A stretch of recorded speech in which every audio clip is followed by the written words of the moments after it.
اب آپ اس مبارک سلسلے کا 18واں حلقہ سماعت فرمائیں۔ برادران اسلام، واجب الاحترام دوستو، بھائیو، عزیز نوجوانوں، خلفائے راشدین رضوان اللہ علیہم اجمعین کے دروس کے سلسلے میں آج سیدنا علی رابع الخلفاء داماد نبی مصطفیٰ رضی اللہ تعالی عنہ کے بارے میں ہم کچھ بیان کریں گے۔ سیدنا علی رضی اللہ تعالی عنہ کے نسب کے بارے میں علماء انصاب نے لکھا ہے کہ علی ابن ابی طالب جو ہیں وہ ابن عبد المطلب، اور آگے وہی نسب ہے جو سرکار دو جہاں صلی اللہ علیہ وآلہ وصحبہ وسلم کا نسب۔ تو اس طرح یعنی حضرت علی رضی اللہ تعالی عنہ ابن عم النبی صلی اللہ علیہ وسلم، چونکہ ابی طالب حضور کے چچا ہے، اور ابی طالب جو ہے یہ کنیت ہے، آپ کا نام عبد مناف ہے۔ ابی طالب تو کنیت ہے، اور بعض لوگ چونکہ کنیت سے زیادہ مشہور ہو جاتے ہیں تو نام رہ جاتا ہے۔ اور اسی طرح سیدنا علی رضی اللہ تعالی عنہ کی والدہ جو ہیں وہ فاطمہ بنت اسد ابن ہاشم،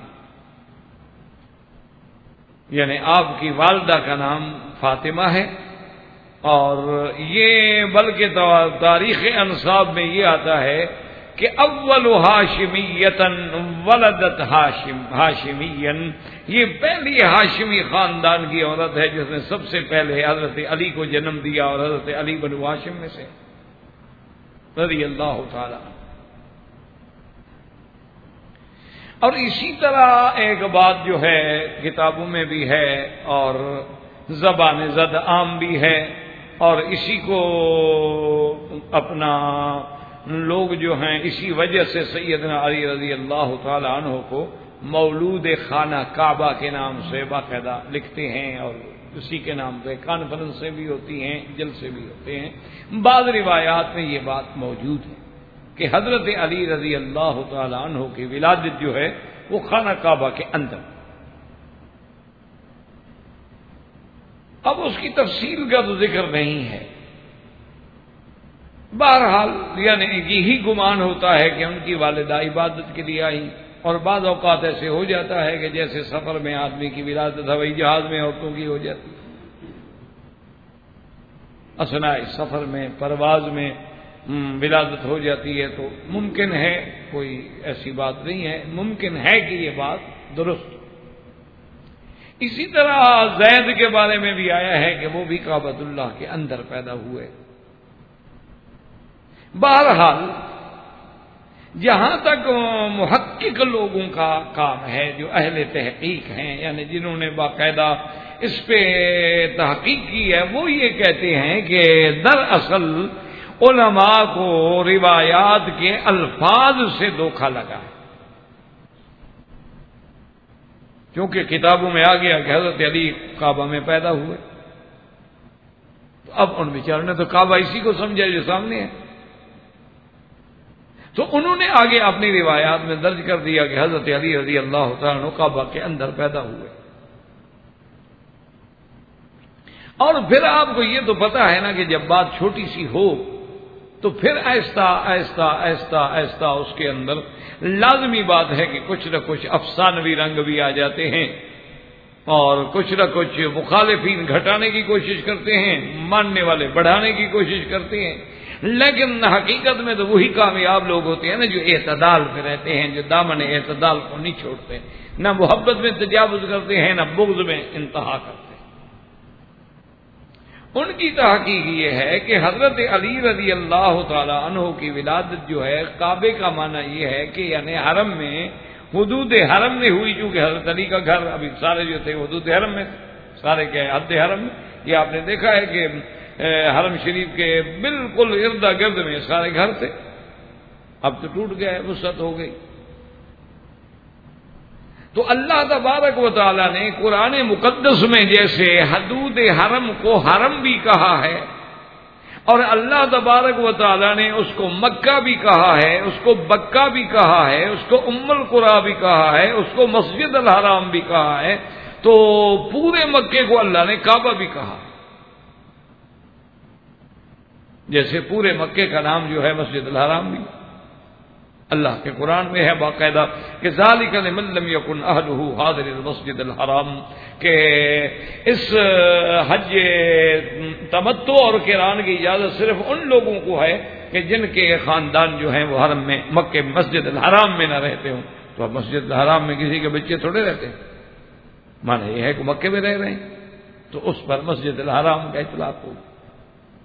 اسی طرح جیسے انما المشرکون نجس، مشرک پلید ہیں، فلا یقرب المسجد الحرام، تو اب اس کا معنی یہ تھوڑا ہے کہ باب عمرہ پر کافر کو کھڑا کر دو، باہر کھڑے ہو کے دیکھتا رہے، بس اندر نہیں جا سکتا، یہ معنی تو نہیں ہے۔ معنی یہ ہے کہ وہ حدود حرم میں داخل ہی نہیں ہو سکتا۔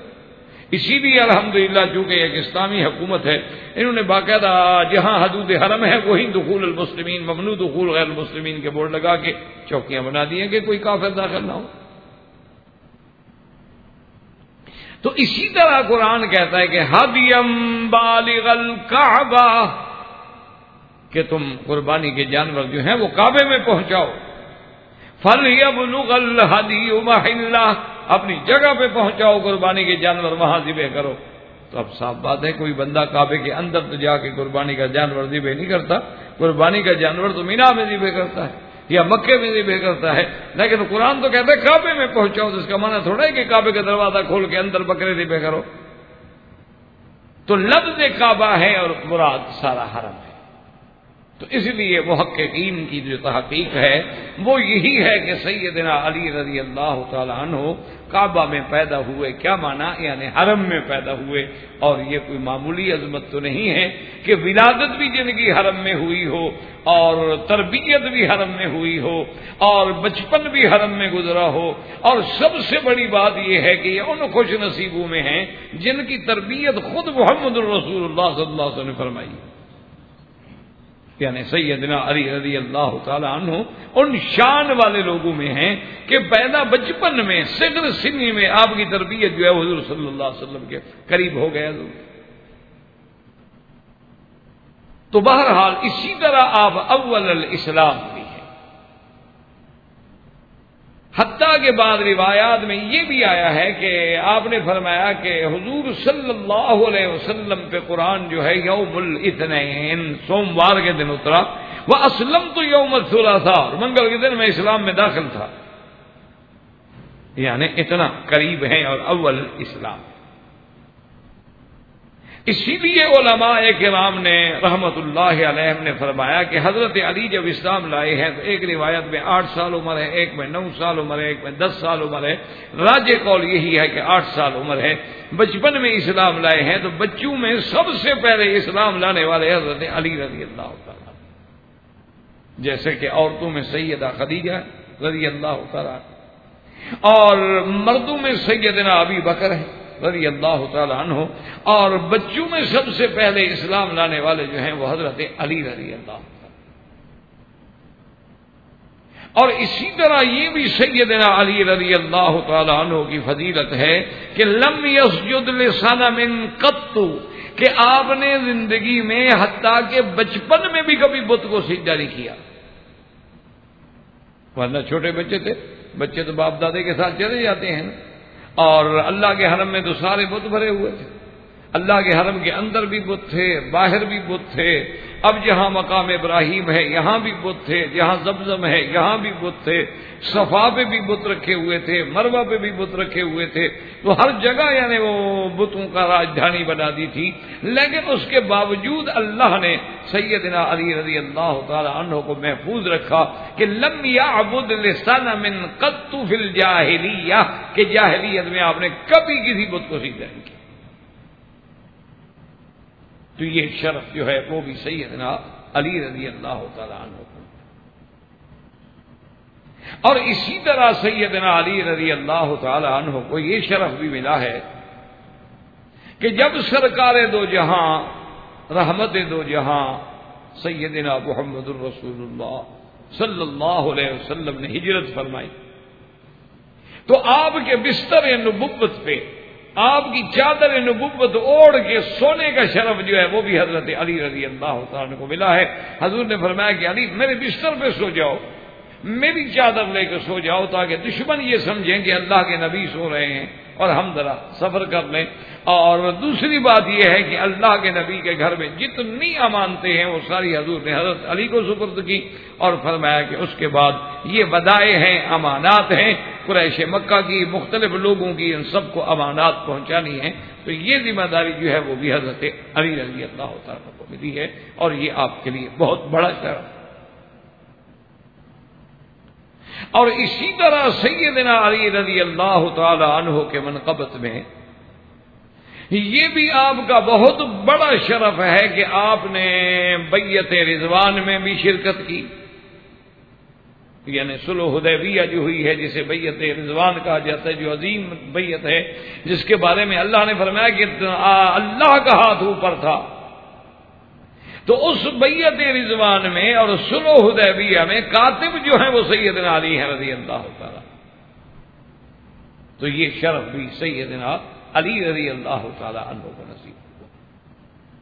اور اسی طرح علماء نے لکھا ہے کہ اول من جمع القرآن وعرض علی رسول اللہ صلی اللہ علیہ وسلم کہ سیدنا علی کو اللہ نے یہ شرف دیا کہ آپ نے پورا قرآن جمع کیا، یعنی ابھی تو جمع کا کوئی مسئلہ نہیں تھا، یہ تو حضور صلی اللہ علیہ وسلم کی وفات کے بعد سیدنا عمر نے تجویز رکھی اور سیدنا ابو بکر نے کام شروع کیا، لیکن یہ شرف حضرت علی کو ملا کہ اپنی سرکار دو عالم کی زندگی میں انہوں نے قرآن جمع کیا اور حضور پہ پیش کیا۔ یہ مقام جو ہے یہ بھی سیدنا علی رضی اللہ تعالی عنہ کو ملا ہے کہ حضور کی زندگی میں قرآن جمع کر کے حضور کو دکھا دیں، تو یہ بہت بڑا شرف ہے جو آپ کو نصیب ہوا ہے۔ اور اسی طرح علماء اور محدثین نے لکھا ہے کہ حضرت علی رضی اللہ تعالی عنہ فرماتے تھے کہ سلونی ما شئتم، اللہ کے قرآن میں جو چاہو مجھ سے پوچھو۔ فرماتے تھے کہ الحمدللہ اللہ نے مجھے اتنا علم دیا ہے کہ انا اعلم فیما نزلت بأي وقت نزلت بأي سبب نزلت، میں یہ بھی جانتا ہوں کہ یہ آیت کب اتری، کہاں اتری، کیوں اتری، کس وجہ سے اتری، میں ساری چیزیں جانتا ہوں۔ یہ شرف بھی حضرت علی کو ملا رضی اللہ تعالی عنہ کہ قرآن سے اتنا باخبر ہونا کہ آپ کے پورے شان نزول، اسباب نزول اور یوم، دن، وقت، جگہ اور کیوں اتری آیت سب یاد ہو، اور فرماتے تھے کہ سلونی جو چاہو جس آیت کے بارے میں چاہو پوچھ لو۔ یہ شرف بھی حضرت علی رضی اللہ تعالی عنہ۔ اور اسی طرح محدثین کرام نے لکھا ہے کہ سیدنا علی رضی اللہ تعالی عنہ نے 786 روایات ہیں جو حضور سے روایت کی، تو حضور صلی اللہ علیہ وسلم سے 786 حدیثیں روایت کرنا اور روایات صحیحہ روایت کرنا حضور سے، تو یہ شرف جو ہے یہ بھی سیدنا علی رضی اللہ تعالی عنہ کو اللہ تبارک و تعالی نے عطا فرمایا۔ اور اسی طرح علماء نے لکھا ہے کہ سیدنا علی رضی اللہ تعالی عنہ کو جب حضور نے یمن بھیجا تو حضرت علی رضی اللہ تعالی عنہ نے عرض کیا کہ یا رسول اللہ میں تو بالکل چھوٹی عمر میں ہوں، جوان ہوں ابھی، اور آپ اتنی بڑی ذمہ داری دے کے مجھے یمن بھیج رہے ہیں کہ میں یمن میں جا کے دین کی دعوت بھی دوں، فیصلے بھی کروں، قاضی بھی میں، امیر بھی میں، گورنر بھی میں، سارے کام آپ مجھے دے رہے ہیں، تو میرے لیے تو یہ بہت بڑا مشکل مسئلہ ہو۔ تو حضور صلی اللہ علیہ وسلم نے حضرت علی کہتے ہیں کہ میرے سینے میں ہاتھ مارا، اور اس کے بعد فرمایا اللہم اہد قلبہ وثبت لسانہ، کہ یا اللہ علی کے دل کو ہدایت دینا اور اس کی زبان کو بھی ثابت رکھنا۔ فرماتے ہیں واللہ ما شککت بعد ذلک، کہتے ہیں خدا کی قسم ہے حضور کی اس دعا کے بعد پھر مجھے فیصلے کرنے میں کبھی کوئی تکلیف نہیں ہوئی، پھر مجھے کوئی شبہ نہیں ہوا فیصلہ کرنے میں۔ اسی لیے حدیث مبارک میں یہ بھی آتا ہے اقرأکم ابی ابن کعب وَأَقْضَاكُمْ عَلِي، کہ سب سے زیادہ بہتر قرآن یاد کرنے والے، پڑھنے والے حضرت ابی ہیں، اور سب سے بہتر فیصلے کرنے والے، انصاف کرنے والے، عدل کرنے والے، قضاء اسلامی کو سمجھنے والے حضرت علی رضی اللہ تعالیٰ عنہ. تو یہ مقام بھی حضرت علی رضی اللہ تعالیٰ عنہ کو نصیب ہوا. اور اسی طرح سیدنا عمر رضی اللہ تعالیٰ عنہ نے تو بڑی عجیب بات کی. سیدنا عمر رضی اللہ تعالیٰ عنہ فرماتے تھے کہ اللہ نے حضرت علی کو رضی اللہ تعالیٰ عنہ کو جو 3 نعمتیں عطا فرمائی ہے نا، فرماتے اگر ان میں سے مجھے ایک بھی مل جاتی نا تو پتہ نہیں میں کتنا خوشیاں مناتا. تو صحابہ نے پوچھا کہ حضرت عمر، حضرت علی کی کون سی 3 ہیں؟ فرمایا وہ 3 چیزیں اللہ نے حضرت علی کو ایسی عطا فرمائی ہیں جو کسی کو بھی نہیں ملی. تو سیدنا عمر نے فرمایا کہ ان سب میں پہلی چیز یہ ہے کہ تزوجا بسیدۃ نساء العالمین فاطمہ الزہراء. اللہ نے یہ شرف کہ حضور کی بیٹی اور وہ بھی سیدہ فاطمہ، حالانکہ بی بی تو رقیہ بھی بیٹی ہے، بی بی کلثوم بھی، ام کلثوم بھی بیٹی ہے، لیکن اللہ نے بیٹیوں میں جو شان پھر بی بی فاطمہ کو دی ہے وہ باقی بیٹیوں کو نہیں ملی. ساری بیٹیاں حضور کی شان والی ہیں، لیکن سیدۃ النساء کا لقب جو ہے یہ صرف سیدہ فاطمہ الزہراء کا ہے رضی اللہ تعالیٰ عنہ کا. تو حضرت عمر فرماتے تھے کہ سیدہ فاطمہ سے آپ کا نکاح ہو جانا، آپ کی بیوی بننا، جس کو اللہ تبارک و تعالیٰ جنت میں بھی سیدہ بنائیں گے، تو یہ کوئی ایسا شرف نہیں کہ ہر کسی کو مل سکے. فرماتے تھے ایک تو اللہ نے علی کو یہ جو خوبی دی ہے نا یہ پھر کسی کو نہیں.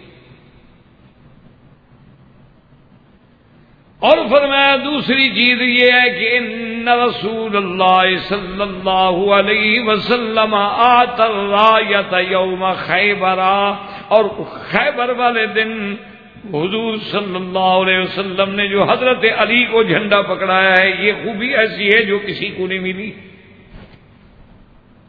اور اس کی وجہ یہ تھی کہ سرکار دو جہاں صلی اللہ علیہ وسلم جب خیبر میں تھے تو خیبر کے اندر بہت قلعے تھے، جو کہ یہودیوں کا گڑھ تھا، اور یہودی لوگ جو ہیں یہ پیسے کے ابتدا سے پیسہ ان کے پاس ہوتا ہے، کیونکہ ان کا مقصد ہی پیسہ ہے، دین ہی پیسہ ہے، دنیا ہی پیسہ ہے، مقصود ہی پیسہ ہے، سب کچھ ان کے ذہن میں صرف دولت دولت دولت ہوتی.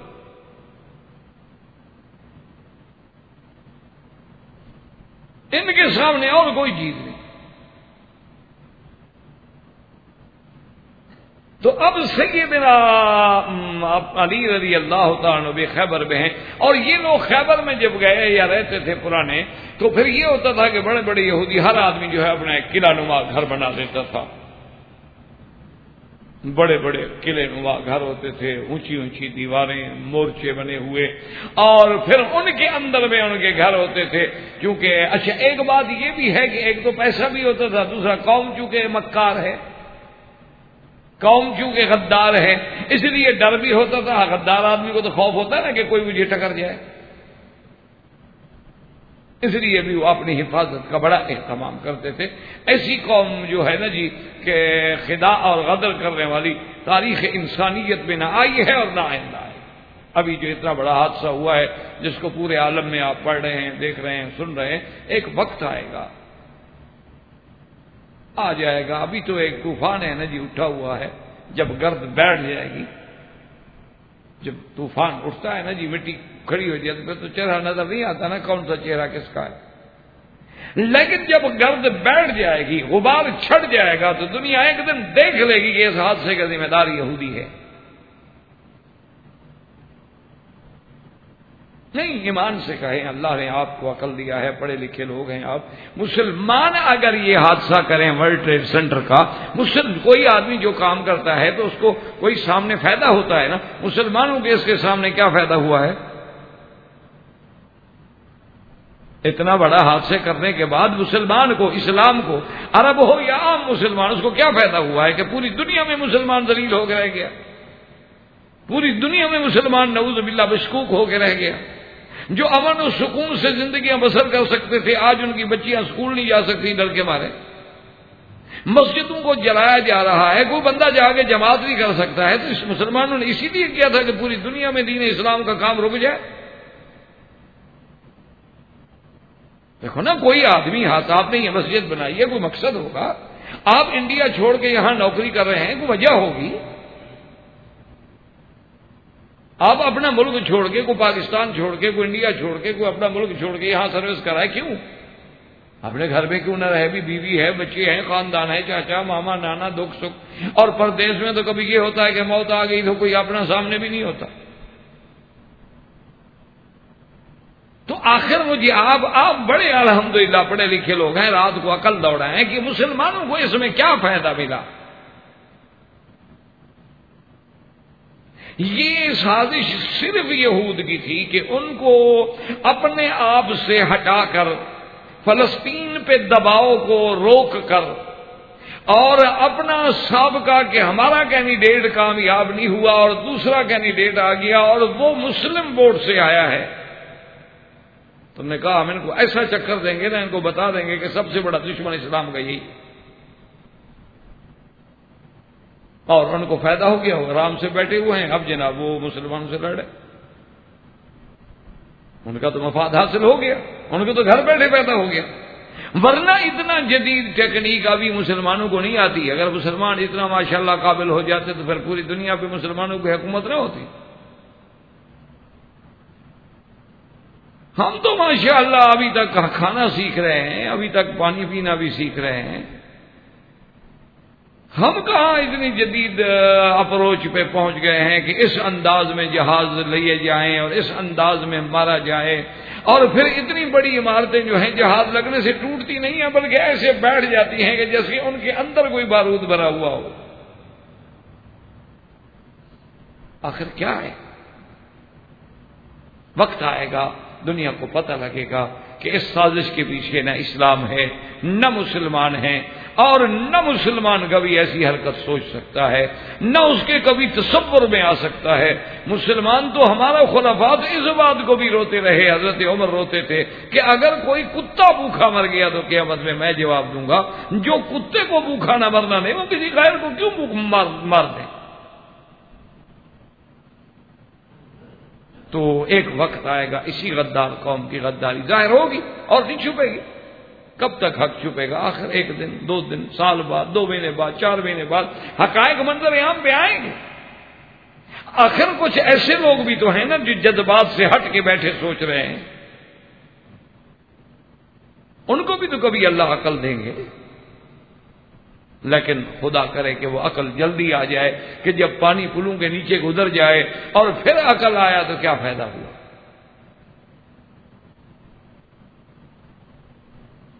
وہ ہے نا کہ بھی جیسے کسی نے کہا تھا کہ میرے مرنے کے بعد اگر اس نے کی ہے جفا سے توبہ تو پھر کیا فائدہ ہوا۔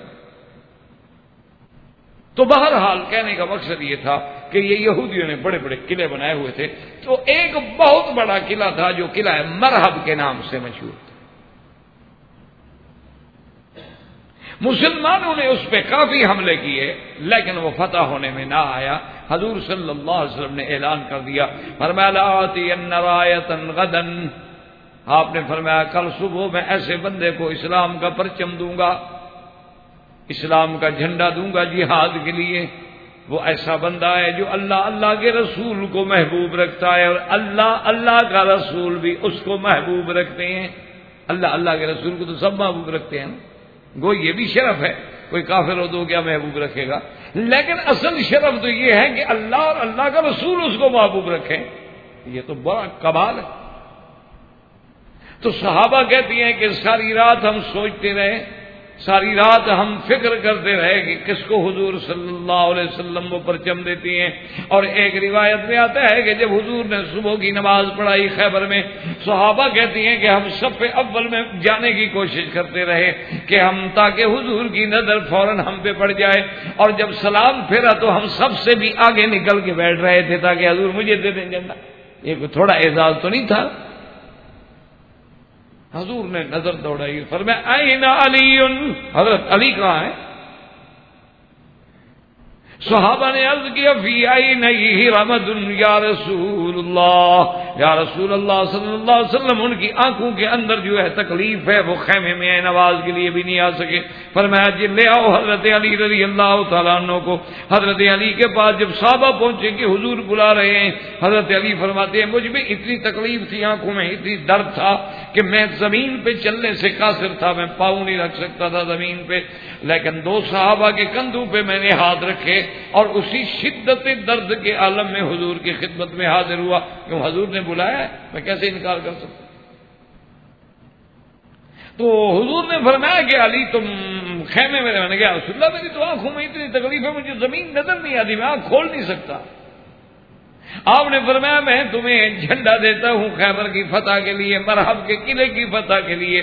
میں نے کہا آمنا وصدقنا یا رسول اللہ، میری جان بھی حاضر ہے لیکن میں تو زمین بھی نہیں دیکھ سکتا، تو لڑائی کیسے کروں گا؟ حضور نے فرمایا ادنو منی یا علی، میرے قریب ہو جاؤ۔ حضرت علی کہتے ہیں میں قریب ہو گیا۔ فبصق رسول اللہ صلی اللہ علیہ وسلم، حضور نے اپنی انگلی مبارک پہ اپنا لعاب لگا کے میری آنکھوں پہ لگایا۔ کہتے ہیں خدا کی قسم ہے حضور نے ہاتھ ادھر کیے، میری ساری تکلیف ختم ہو گئی۔ کہتے ہیں مجھے یہ بھی یاد نہیں رہا کہ مجھے درد تھا۔ حضور جہاں ہاتھ لگا دیں تو کوئی معمولی بات تو نہیں، ہاتھ بھی حضور کا ہو، لعاب بھی حضور کا ہو۔ جس لعاب سے یعنی کھارے پانی میٹھے ہو جاتے ہوں، وہاں ایک آنکھ کی اصلاح ہو جانے کی کیا بات۔ حضرت علی فوراً ٹھیک ہو گیا۔ حضرت فرمایا خود رایتن، لے لو جھنڈا۔ انہوں نے حاضر یا رسول اللہ، تو آپ نے جھنڈا لیا، اپنی جماعت کو، اپنے فوجیوں کو، اپنے ساتھیوں کو تیار کیا اور مرحب کے قلعے پہ حملہ کیا۔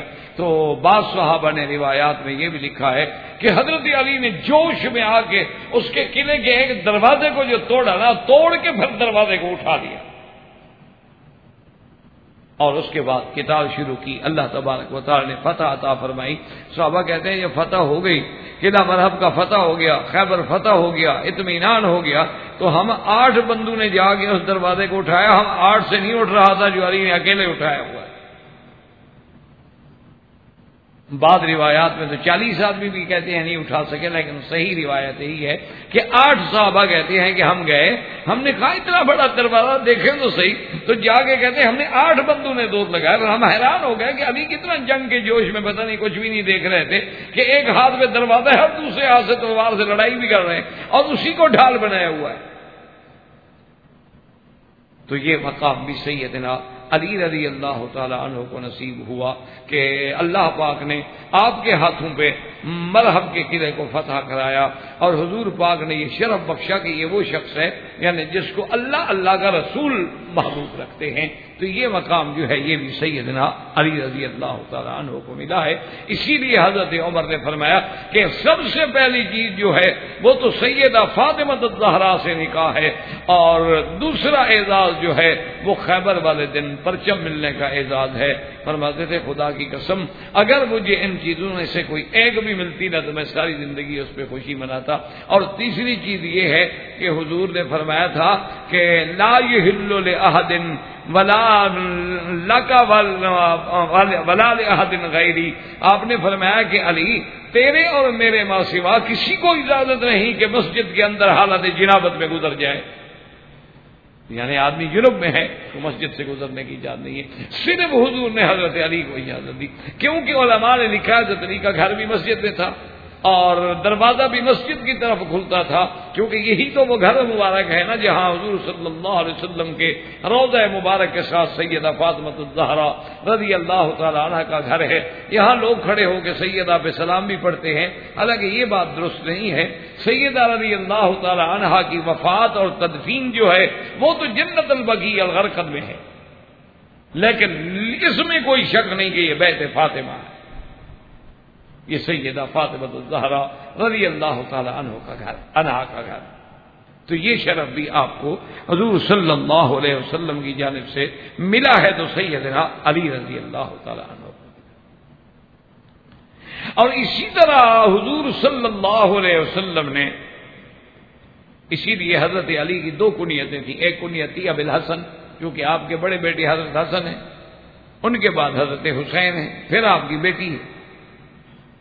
تو اس لیے کنیت ہمیشہ جو ہے وہ اپنے بڑے بیٹے کے نام پہ ہوتی ہے. یہ رواج ہے عرب کا، جو آپ کا بڑا بیٹا ہوگا اسی کے نام سے آپ کی کنیت ہوگی. تو حضرت علی رضی اللہ تعالی عنہ کی کنیت جو ہے وہ بھی ابو الحسن تھی. ایک دن حضور صلی اللہ علیہ وسلم بی بی فاطمہ الزہرا رضی اللہ تعالی عنہا کے گھر میں تشریف لے گئے. آپ نے پوچھا کہ این علی، حضرت علی کہاں ہے؟ انہوں نے کہا یا رسول اللہ غاضبنی، آج حضرت علی مجھ سے جھگڑا کیا، ناراض ہو گئے، اور اسی جھگڑے کی وجہ سے وہ تشریف لے گئے، گھر سے باہر چلے گئے، پتہ نہیں کہاں گئے. حضرت علی رضی اللہ تعالیٰ عنہ غصہ کر کے آ گئے. گھر میں اتفاقات ہیں، ایسی باتیں تو ہوتی ہیں، میاں بیوی میں جھگڑے ہوتے ہیں، بیوی میں بڑے مشکلات پیش آتے ہیں، یہ تو فطری باتیں ہیں. حضور صلی اللہ علیہ وسلم ڈھونڈتے تشریف لائے تو دیکھا کہ مسجد نبوی میں حضرت علی سوئے ہوئے ہیں. اور یاد رکھیں کہ حضرت علی جو ان کی صفت آتی ہے نا کہ کان جسیمن، کہ آپ موٹے تھے، ربعتن وکان کثیر الشعر، آپ کے بال بہت تھے لیکن اصلہ، پھر آپ بالکل اسرا پھیرتے تھے. حتیٰ کہ ایک صحابی نے پوچھ بھی دیا، کہا کہ حضرت علی آپ ہر وقت گنجے رہتے ہیں، یہ کیا بات، آپ کے بال اچھے نہیں؟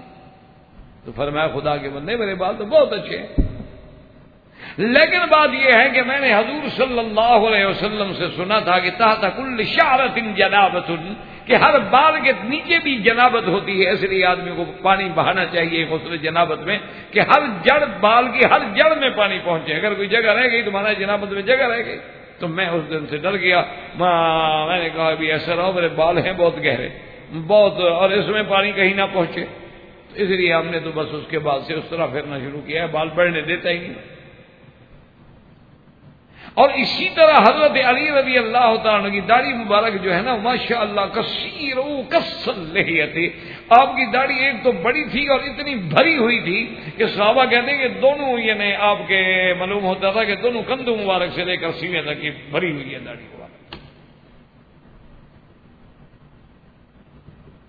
حضرت علی رضی اللہ تعالی عنہ سوئے ہوئے ہیں، اور اس عالم میں سوئے ہوئے ہیں کہ مٹی پہ سر رکھا ہوا ہے. اور اس وقت کوئی حضور کی مسجد میں قالینیں تو بچھی ہوئی نہیں تھی، یہ تو اب دنیا ترقی کر گئی. کنکریاں ہوتی تھی، پتھر ہوتے تھے چھوٹے چھوٹے کنکریاں، اسی میں مٹی بھی ہوتی. تو حضرت علی سوئے ہوئے ہیں، اور لا شک بھی ڈالے کہ صاف بات ہے کہ سر کو بھی مٹی لگ رہی ہے، داڑھی کو بھی مٹی لگ رہی ہے. تو حضور صلی اللہ علیہ وسلم قریب آئے، آپ نے فرمایا قم یا ابا تراب، اٹھو مٹی کے باپ. تو یہ بڑا پیار ہوتا ہے کہ جب خطاب کیا جائے اسی حالت میں جس حالت میں انسان ہو، یہ بڑے پیار کی دلیل ہوتی ہے کہ حضور پاک نے اسی کیفیت کو زندہ رکھا کہ اٹھو بھی مٹی کے باپ، ابھی تراب کم. تو حضرت علی اٹھے رضی اللہ تعالیٰ عنہ، اور اس کے بعد نے فرمایا کہ تم فاطمہ سے ناراض ہو گیا. تو انہوں نے کہا یا رسول اللہ بات تو ہو گئی، ہم بس ختم. تو واپس لے کے حضرت فاطمہ کے گھر میں پہنچا دیا. تو حضرت علی رضی اللہ تعالیٰ عنہ فرماتے تھے کہ مجھے ابو الحسن نہ کہو، واللہ مجھے وہ کنیت محبوب ہے الذی کنانی رسول اللہ، جو کنیت میری محمد مصطفیٰ نے رکھی تھی، مجھے ابھی تراب کہا کرو، مجھے یہی کنیت زیادہ محبوب ہے اور زیادہ پسند. اور اسی طرح سیدنا علی رضی اللہ تعالی عنہ، یعنی صحابہ کہتے ہیں کہ اگر حضور کبھی ناراض ہو جاتے، کیونکہ ناراضگی تو فطری بات ہے نا، اللہ کے انبیاء کو بھی تو غصہ آتا ہے. جیسے کہ حضور نے فرمایا انما انا بشر انسا کما تنسون واغضب کما تغضبون. فرمایا میں بھی انسان ہوں، میں بھی بشر ہوں، میں بھی ابن آدم ہوں، مجھے بھی بات بھول جاتی ہے جیسے تم بھول جاتے ہو، اور مجھے بھی غصہ آتا ہے جیسے تمہیں غصہ آتا ہے.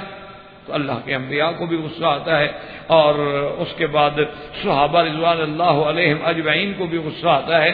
تو صحابہ کہتی ہیں کہ جب حضور غصے میں ہوتے، حضور جلال میں ہوتے، ما اجترا احد، کسی کو جرأت نہیں ہوتی جا کے بات کرنے کی، الا علی رضی اللہ تعالی عنہ، جو صرف حضرت علی تھے ماشاءاللہ، جن کا اتنا بڑا مقام تھا کہ حضور کے ساتھ اس وقت بھی بات کر رہے ہیں۔ اور اسی طرح روایات میں آتا ہے کہ کبھی کبھی حضور صلی اللہ علیہ وسلم یعنی اتنا پیار تھا حضرت علی سے کہ آپ کبھی کبھی مزاح بھی فرماتے، حضور صلی اللہ علیہ وسلم کبھی کبھی پیار سے مزاح بھی فرماتے، جیسے حضرت انس کو محبت سے مزاح میں کبھی آپ کہتے یا ذلذنین ادھر آؤ دو کانوں والے، حالانکہ ہر بندے کے دو کان ہوتے ہیں، لیکن کبھی کبھی پیار سے حضور صلی اللہ علیہ وسلم مخاطب فرماتے۔ تو ایک دفعہ سرکار دو جہاں صلی اللہ علیہ وسلم اور صحابہ بیٹھے ہیں، تھوڑی کھجوریں آ گئی، تناول کر رہے ہیں، تو حضور صلی اللہ علیہ وسلم بڑی محبت سے بڑے پیار سے اپنی کھجور کھانے کے بعد گٹھلی حضرت علی کے آگے رکھ لیں۔ اچھا ویسے بھی سمجھا جاتا ہے کہ حضور ادھر رکھ رہے ہیں تاکہ اٹھا کے وہی لے جائیں گے، صاف کرنے میں حضور کو تکلیف نہیں کرنی ہوگی، بندہ یہی سوچتا ہے۔ جب سب کھجوریں ختم ہو گئیں تو حضور نے فرمایا صحابہ سے بھی دیکھو اللہ کے بندے تم سب اپنی بڑی گٹھلیاں گنو، سب نے ایک ایک کھجور کھائی ہے، دیکھو علی کے آگے بھی گٹھلیاں گنو۔ معلوم ہوتا ہے علی نے دو دو کھائیں، اس نے بھائی جلدی کی، اس نے زیادہ کھا لیا، حالانکہ انصاف تو یہ تھا کہ ہمارے برابر کھاتے۔ حضرت علی رضی اللہ تعالیٰ عنہ نے جب دیکھا کہ حضور بڑے خوشی کے موڈ میں بیٹھے ہیں اور آج حضور مسکرا رہے ہیں، تو اس نے کہا حضور میری ماں باپ اس پہ قربان ہوں جو گٹھلی بھی ساتھ کھا گئے، کمال تو ان کا ہے۔ انہوں نے کہا حضور یہ ایک دو والی بات نہیں، کمال تو اس کا ہے نا جس نے کھجوریں بھی کھائیں گٹھلی بھی ساتھ کھا لی۔ وضاحک رسول اللہ صلی اللہ علیہ وسلم، حضور مسکرا، حضور صلی اللہ علیہ وسلم مسکرائے، حضور خوش ہوئے۔ تو اس قدر دل لگی کی بات کہنا حضور کے سامنے یہ کوئی معمولی سی بات نہیں، یہ کمال تقرب کی بات ہے۔ اسی طرح سیدنا علی رضی اللہ تعالی عنہ کو اللہ نے یہ شرف دیا کہ علماء نے لکھا ہے کہ انہ کان من احد العشر المبشرۃ بدخول الجنۃ، حضور کی زبان سے جن کو جنت کی بشارتیں ملی ہیں ان 10 میں سے بھی حضرت علی رضی اللہ تعالی عنہ عشرہ مبشرہ میں بھی ہیں۔ اور اس کے بعد انہوں نے لکھا ہے من احد الخطباء فی الاسلام، حضرت علی رضی اللہ تعالی عنہ خطباء اسلام میں سے بھی ایک بڑے درجے کے خطیب ہیں۔ اور اسی طرح علماء نے لکھا کہ انہ من اعلی المجاہدین، کہ وہ سب سے بڑے مجاہدین میں ہیں۔ اور سابقین فی الاسلام اسلم فوراً عند رسول اللہ صلی اللہ علیہ وسلم۔ اور اسی طرح علماء نے لکھا ہے کہ یہ شرف بھی ملا ہے حضرت علی رضی اللہ تعالیٰ عنہ کو کہ شاہد المشاہد کلھا، شاہد بدرا و شاہد احدا، حضرت علی بدر میں بھی شریک ہوئے، احد میں بھی شریک ہوئے، بیعت عقبہ میں، بیعت رضوان میں بھی شریک ہوئے۔ اور علماء تاریخ نے یہ لکھا ہے کہ جنگ احد میں حضرت علی رضی اللہ تعالیٰ عنہ اس بے جگری سے لڑے کہ آپ کے بدن پہ 16 زخم تھے تلوار کے اور نیزے کے، 16 ضربت، اور اس کے بعد بھی حضرت علی تیار کھڑے ہیں لڑنے کے لیے رضی اللہ تعالی عنہ وارضا۔ صرف ایک غزوہ ہے تبوک جس میں حضرت علی نے شرکت نہیں کی، صرف ایک غزوہ تبوک ہے، اور اس میں بھی شرکت نہ کرنے کی وجہ کیا تھی کہ حضور نے فرمایا کہ علی میں تبوک جا رہا ہوں، اور چونکہ روم سے مقابلہ ہے، کفر کی بڑی قوت سے مقابلہ ہے، خدا جانے کتنی وقت لگے گا، مدینے کو خالی نہیں رکھا جا سکتا، لہذا حضور پاک نے مدینے کی ذمہ داری حضرت علی رضی اللہ تعالیٰ عنہ کو سپرد کی۔ اور جب ایک دن گزرا بھی حضور نہیں گئے تھے تو حضرت علی رضی اللہ تعالیٰ عنہ بڑے اداس ہو کے حضور کے پاس پہنچے۔ حضور نے فرمایا کیا بات ہے علی بڑے اداس نظر آ رہے ہو؟ حضرت علی نے کہا تخلفنی بالنساء والصبیان یا رسول اللہ، بہادروں کا یہ کام تو نہیں ہوتا کہ گھر میں بیوی بچوں کے ساتھ بیٹھے رہیں، اور آپ مجھے عورتوں کا نگران بنا کے، بچوں کا نگران بنا کے جا رہے ہیں۔ اس پہ حضور نے جو کلمہ فرمایا اما ترضا، آپ نے فرمایا علی کیا تم اس بات پہ راضی نہیں ہو کہ انت منی بمنزلت ہارون من موسیٰ، کہ تمہارا وہ مقام ہو جیسے ہارون کا مقام تھا موسیٰ علیہ السلام کے دل میں، کہ جب کوہ طور پہ گئے تو قوم کی ذمہ داری ہارون کو دے کے گئے، لیکن غیر انہ لا نبی بعدی، لیکن یہ بات دنیا سمجھ لے ایسا نہ ہو کہ ہارون اور موسیٰ کے اتصال کو یا نبوت کو دیکھ کے کہ کوئی ظالم میرے بعد نبوت کا دعویٰ کرے. اللہ نے نبوت تو ختم کر دی ہے، لیکن یہ اتصال، یہ تخلف جو ہے تمہیں میں حکم بن کے، جیسے کہ حضرت موسیٰ علیہ السلام نے آپ کو اپنے حضرت ہارون کو فرمایا تھا فخلفنی فی قومی، میری قوم کی ذمہ داری اب تم خلافت سنبھالو. وَأَصْلِحْ وَلَا تَتَّبِعْ سَبِيلَ الْمُفْسِدِينَ. کیا تم اس بات پہ راضی نہیں ہو؟ تو حضرت نے کہا یا رسول اللہ میں راضی ہوں. جب اتنا بڑا مقام اور اتنی بڑی تشبیہ کہ اللہ نے اللہ کے نبی حضرت علی کو حضرت ہارون سے ملائے، یہ کوئی معمولی سی بات تو نہیں.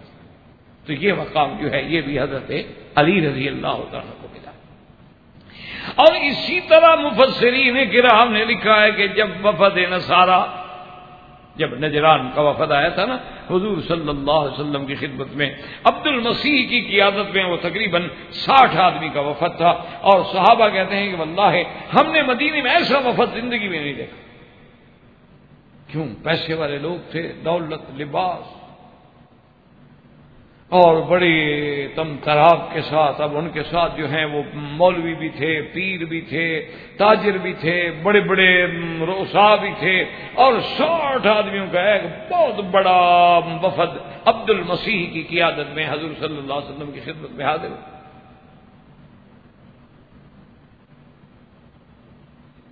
حضرت علی رضی اللہ تعالی عنہ کی بھی روایات ہیں اور دیگر صحابہ کی بھی روایات ہیں، اور بہت بڑا واقعات ہے. آپ الحمدللہ سیرت النبی کے ضمن میں انشاءاللہ آپ شاید سن چکے ہوں گے. خلاصہ یہ ہے کہ بہرحال انہوں نے عیسیٰ علیہ السلام کے مسئلے پہ مناظرہ کیا، شکست ہو گئی، جواب نہ دے سکے.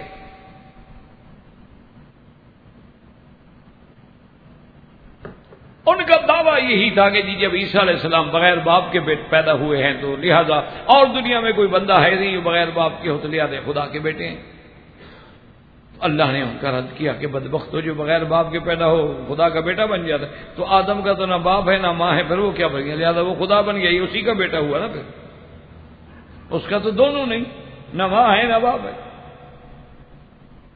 بہرحال جب وہ لاجواب ہو گئے تو اللہ نے قرآن میں حکم فرمایا کہ میرا مدنی صلی اللہ علیہ وسلم اب ان کو جانے نہ دیں نصارہ. بہرحال جب وہ لاجواب ہو گئے تو اللہ نے قرآن میں حکم فرمایا کہ میرا مدنی صلی اللہ علیہ وسلم اب ان کو جانے نہ دیں نصارہ. یہ تو بات واضح ہو گئی کہ وہ کہتے ہیں جی ٹھیک ہے ہمیں کوئی جواب نہیں آتا، لیکن ہمیں سوچنے دیں گے. آپ ان کو دعوت دیں کہ تعالوا ندعو ابناءنا وابناءکم ونساءنا ونساءکم وانفسنا وانفسکم ثم نبتہل فنجعل لعنت اللہ علی الکاذبین. اللہ نے فرمایا میرا مدنی آپ ان کو دعوت مباہلہ دیں، ان کو کہیں مت بھاگو، آ جاؤ میدان کے اندر، تم بھی آؤ، اپنی بچوں کو بھی لے کے آؤ، بیٹوں کو بھی لے کے آؤ، اہل کو بھی لے کے آؤ، اولاد کو بھی لے کے آؤ. میں بھی اپنی اہل اولاد کو لے کے آتا ہوں. پھر اللہ کے آگے عاجزی کرتے ہیں، اللہ سے دعا مانگتے ہیں کہ جو ہم دو میں جھوٹا ہے اس پر اللہ کی لعنت ہو. آؤ میدان میں نکلو. تو حضور صلی اللہ علیہ وسلم جب نکلے ہیں تو آپ نے کن کو ساتھ لیا؟ حضرت علی کو، حضرت حسن، حضرت حسین، سیدہ فاطمہ الزہرا رضوان اللہ علیہم اجمعین. اور ایک روایت میں فرمایا اللہم ہؤلاء اہلی، اللہ یہ میرے اہل ہیں جن کو لے کے میں تیری توحید کے لیے میدان میں کھڑا ہوں. تو یہ شرف بھی حضرت علی کو ملا ہے رضی اللہ تعالیٰ عنہ کہ اس دعوت مباہلہ والے دن حضور صلی اللہ علیہ وسلم کے ساتھ جانے والے حضرت علی ہیں. جب نصارہ کے وفد کو پتہ لگا کہ حضور تو میدان میں آ گئے، انہوں نے عبد المسیح سے پوچھا کہ ہاں جی اب کیا خیال ہے؟ انہوں نے کہا اللہ کے بندے وہ تو سچے نبی ہیں، مباہلے کے لیے مقابلے پہ جاؤ گے نا تو کچھ نسل تک نہیں بچے گی، بہانہ کرو، جان چھڑاؤ. انہوں نے کہا حضور ہم آپ کا مقابلہ نہیں کرتے، مباہلہ نہیں کرتے، اسی لیے کبھی باطل مقابلے پہ نہیں آتا. قادیانیت کو ہمارے چنیوٹی صاحب نے کئی دفعہ چیلنج کیا، مرزا کو، ان کے بیٹے کو، پھر بیٹے کے بیٹے کو، پھر پوتوں کو، پھر پتہ نہیں انہوں نے وہ بھی اللہ کا بندہ ماشاءاللہ جری مجاہد ہے، کسی کے باپ کو بھی نہیں چھوڑتے. انہوں نے ایک کو چیلنج کیا، پھر یہاں نہیں بلکہ یورپ میں بھی جا کے چیلنج کیا، اور وہاں جناب ہائیڈ پارک میں جگہ مقرر کر دی، اعلان کر دیا، پوری دنیا کا پریس بلا لیا، کھڑا آؤ مباہلہ کرو. لیکن مرزائی بھی سمجھدار ہے، ان کو پتہ ہے ہم جھوٹے ہیں، کیسے مباہلہ کریں؟ مباہلہ کریں گے تو ہم تو برباد ہو جائیں گے ہمیشہ کے لیے۔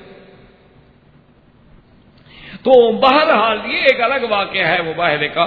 تو اللہ کے نبی اس آیت کا مصداق جو ہیں وہ حضرت علی رضی اللہ تعالیٰ عنہ ہیں، کیونکہ صاف بات ہے ابنا انا میں تو حضرت حسن و حسین ہیں، تو اللہ کے نبی نے اور اللہ نے ان کو انفسنا اپنے گویا کہ وہ حضور صلی اللہ علیہ وسلم کے ساتھ اتنے مشترک ہیں، جیسے ایک روایت میں آتا ہے حضور نے فرمایا انت منی و انا منکا، کہ اگر حضرت علی تم مجھ سے ہو میں تجھ سے ہوں، یعنی ہم تو ایک نسل سے ہیں نا، ایک نسب سے ہیں نا، ایک درخت سے ہیں، ایک شاخ سے ہیں، ہم تو علیحدہ نہیں ہیں۔ تو یہ مقام جو ہے وہ بھی سیدنا علی رضی اللہ تعالیٰ عنہ کو ملا ہے اور کسی صحابہ کو نہیں۔ اور اسی طرح یاد رکھیں کہ یہ مقام جو ہے کہ جب میرے آقا سرکار دو عالم رحمت دو جہاں سیدنا محمد رسول اللہ صلی اللہ علیہ وسلم مدینے میں تشریف لے آئے، ہجرت فرما لی، اور پھر مدینہ منورہ میں مہاجرین و انصار جو تھے، کیونکہ اب مہاجر تو بیچارے اس حال میں آئے نا کہ بالکل ہے کچھ نہیں، انصار جو ہیں الحمدللہ کم از کم ان کے گھر تھے، باغ تھے، کھجوریں تھیں، وہ تو سیٹ تھے نا، ان کا تو اپنا گھر تھا، وطن تھا۔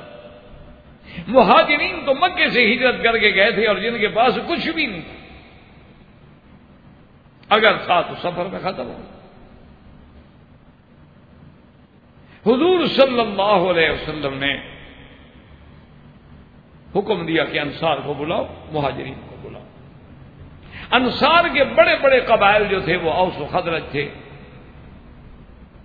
جب صحابہ آ گئے، انصار آ گئے، مہاجرین آ گئے، حضور صلی اللہ علیہ وسلم نے فرمایا کہ میری تمنا یہ ہے کہ اب اس مشکل کو حل کرنے کے لیے میں چاہتا ہوں کہ مواخات قائم کر دی جائے کہ ایک انصاری جو ہے نا وہ ایک مہاجر کو اپنا بھائی بنا لے۔ یعنی یہ مواخات اسلام میں جو ہے یہ سب سے پہلے یہ فلسفہ بھی اللہ کے حکم سے سرکار دو عالم صلی اللہ علیہ وسلم نے پیش کیا، اور کتنا اعلیٰ حل ہے کہ ایک آدمی اپنا اپنا بھائی بنا لے اور اپنے گھر کو اب ایک بندے کو ایک خاندان کو سنبھالنا تو مشکل نہیں ہوتا۔ اب حضور صلی اللہ علیہ وسلم خود بلاتے جاتے تھے کہ ہادہ عقیدی ہادہ، اچھا ایک انصاری ایک مہاجر، ایک انصاری ایک مہاجر، تم اس کے بھائی، تم اس کے بھائی، تم اس کے بھائی، تم اس کے بھائی، سب کو جب بھائی بھائی بنا دیا تو خدا کی شان ہے کہ آخر میں حضرت علی رہ گئے۔ جب سارے مہاجر اور انصار بھائی بن گئے تو حضرت علی آ گئے، کھڑے ہو گئے، انہوں نے کہا یا رسول اللہ عقیدہ بین المہاجرین والانصار، آپ نے سب مہاجرین اور انصار کو بھائی بھائی بنا دیا، میں کس کا بھائی بنوں، میں تو رہ گیا۔ تو حضور صلی اللہ علیہ وسلم مسکرائے، آپ نے فرمایا علی تم میرے بھائی ہو، محمد تیرا بھائی صلی اللہ علیہ وآلہ وسلم۔ حضور صلی اللہ علیہ وسلم نے فرمایا علی تم کیوں پریشان ہوتے ہو، انت اخی تم میرے بھائی ہو نا، میں جو تمہارا بھائی ہوں تو تمہیں کسی اور کے بھائی بنانے کی کیا ضرورت ہے۔ تو یہ مقام جو تھا یہ بھی سیدنا علی رضی اللہ تعالی عنہ کو ملا کہ جس کو حضور فرما دیں کہ میرا بھائی، ویسے تو حضور کے بیٹے ہیں، حضور کی اولاد ہیں، حضور کے ابن ام ہیں، حضور صلی اللہ علیہ وسلم کے چچا کے بیٹے ہیں، اور پھر یہ ہے کہ نسباً حسباً ہر لحاظ سے حضرت علی رضی اللہ تعالیٰ عنہ بالکل خالص ہونا ہے، یعنی باپ کے نسب سے دیکھا جائے، ماں کے نسب سے دیکھا جائے، باپ ابی طالب ابن عبد المطلب ہے اور ماں کون ہے، فاطمہ بنت اسد بن ابن ہاشم ہے، اور پھر اس کے بعد سحر رسول اللہ صلی اللہ علیہ وسلم حضور کے داماد ہیں، اور سیدہ فاطمہ الزہرا رضی اللہ تعالی عنہا کے شوہر ہیں، اور پھر آپ جو ہیں یعنی حضور صلی اللہ علیہ وسلم کی اتنی عظمت کے بعد ابو الحسنین ہیں، یعنی حضرت حسن و حسین کے ابا ہیں۔ تو یہ مقام جو ہے یہ اور کسی صحابی کو نہیں ملا جو حضور نے حضرت علی رضی اللہ تعالی عنہ کو دیا۔ اسی طرح ایک مسلم میں صحیح حدیث مبارک ہے، اور بھی بہت ساری روایات ہیں، مسند احمد میں ہیں، سنن ترمذی میں ہیں، امام مسلم رحمۃ اللہ علیہ نے بھی یہ حدیث مبارک نقل کی ہے، اور وہ روایت بھی حضرت علی رضی اللہ تعالیٰ عنہ سے ہے۔ وہ فرماتے ہیں کہ حضور صلی اللہ علیہ وسلم نے مجھے بلا کے فرمایا تھا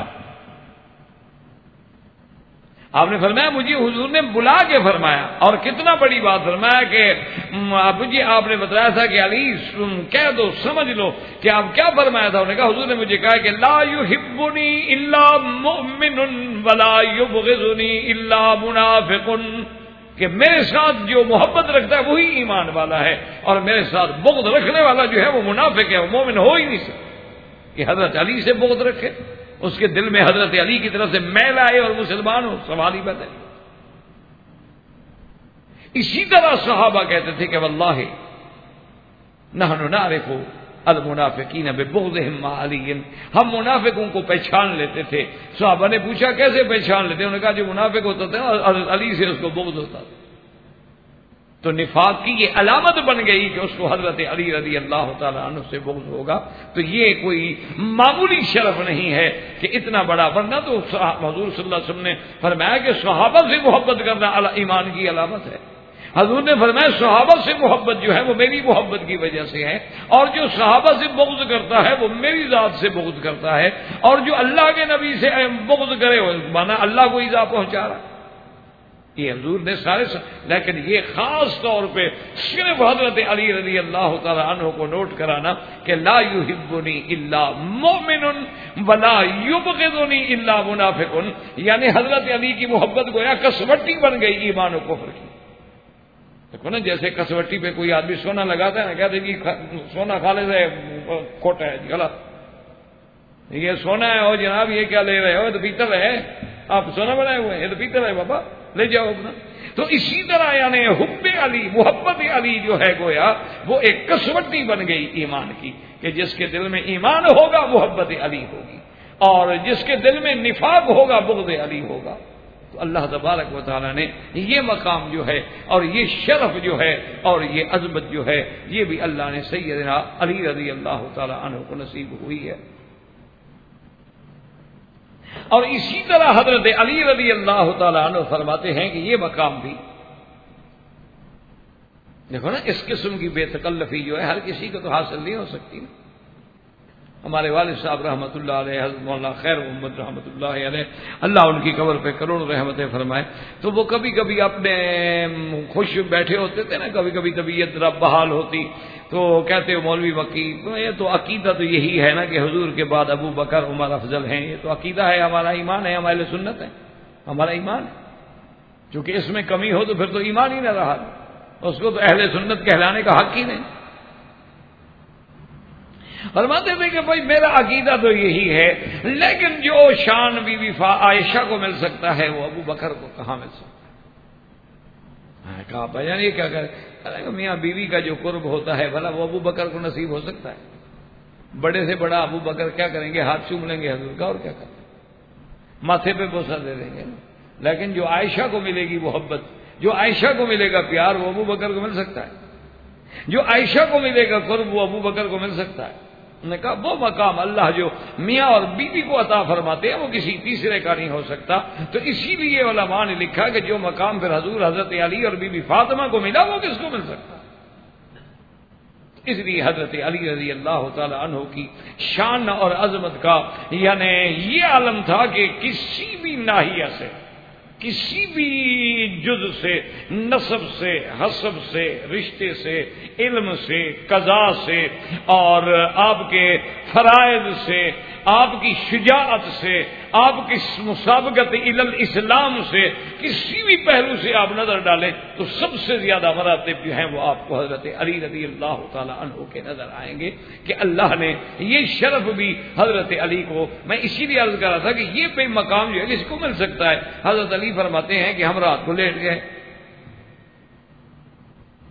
اصل بات یہ ہوئی تھی کہ بی بی فاطمہ الزہرا رضی اللہ تعالی عنہا بی بی عائشہ کے گھر میں گئی کہ حضور کو جا کے میں نے بات کرنی، حضور موجود بھی تھے.